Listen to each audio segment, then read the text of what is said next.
بری سلورو امامانو کې چا اجازت کړی دی امر خو پرې د حکم غواړو سره کړی نه اجازت یې کړی چې تاسو تقلید کوئ که کم یو تن کړي نو ماته دی وښیسو اور سره موږ دا خولی شو چې د سلو واړو امامانو د تقلید نه منع کړی ده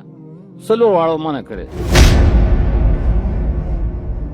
امام شیرانی حنفی عالم دی ډیر کتابونه لیکلي الواقید والجواهر لیکلی کشف الغمه لیکلی میزان لیکلی کشف الغمه تا د فقه بطور دا کتاب لیکلی میزان د کبرا د شیرانی دیم د فقهی طور باندې لیکلی د دواړو کتابونو په لسم صفحه کې اول جز چا سره نه موږ سره شته کتابونه دواړو کې لیکلي چې مونږ خایمای منو ادي مابین کې اختلاف کړي نه عظمت او رخصت ته چیرې یو وی دا غوړه کار دی دا بل جایز دی دا غوړه دا بل جایز اوس جګړه نشته چې نه دا بالکل ناروا دی حرام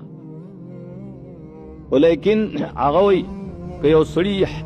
وویل چې نه حق شری سره شریعت چې بند زما په مذهب کې شریعت بند د امام ابو حنیفه رحمۃ اللہ علیہ په مذهب کې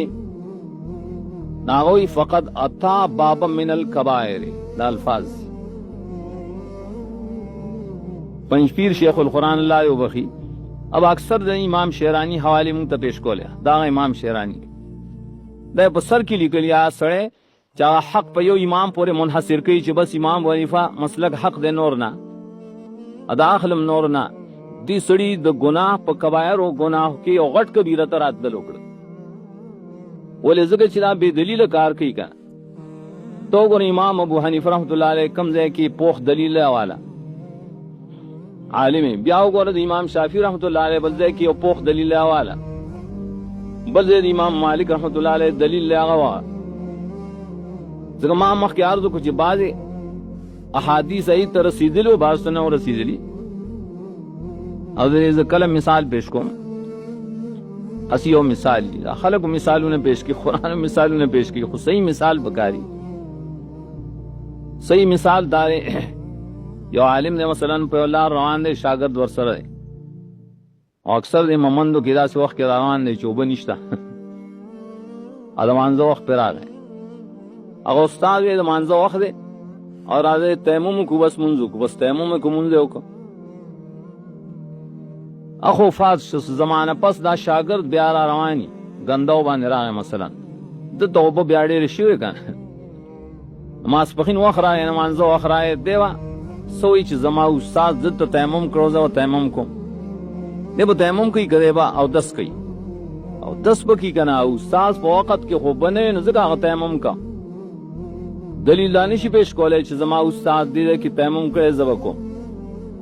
نو دارنګ کله امام نے واقعي هغه ته حدیث نه رسیدلې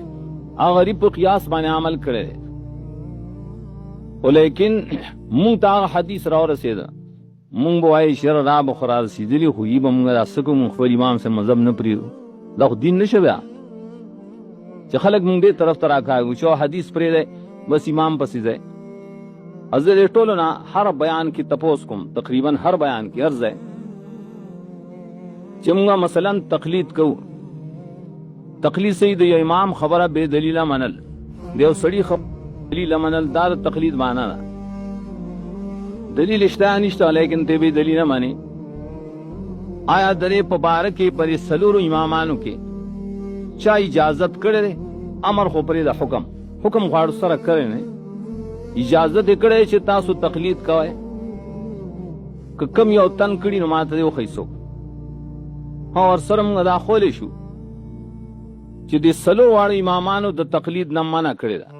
سلو واړو منع کړی شامی لیکلی عالم نور فقهاو لیکلی شافعی هم لیکلی مالکیان هم لیکلی حنبلیان خود لیکلی امام احمد رحمت الله علیه خپل شاګرد چې ابو داود دی هغه ته لا تقلدنی ولا تقلد مالکا ولا الاوزاعی ولا فلان ولا فلان خذ من حيث اخذنا اے ابو داؤد ته زما تقلید مکوا، د امام مالک مکوا، د امام اوزاعی مکوا، امام سفیان مکوا. هغه زین دین داخله مسلې را لکم ځنه چې موږ راغستی لکه امامانو د قرآن او حدیث نه مسلې راغستی. مثلا هغه حدیث تاسو رمشتن نه تم راواله کنه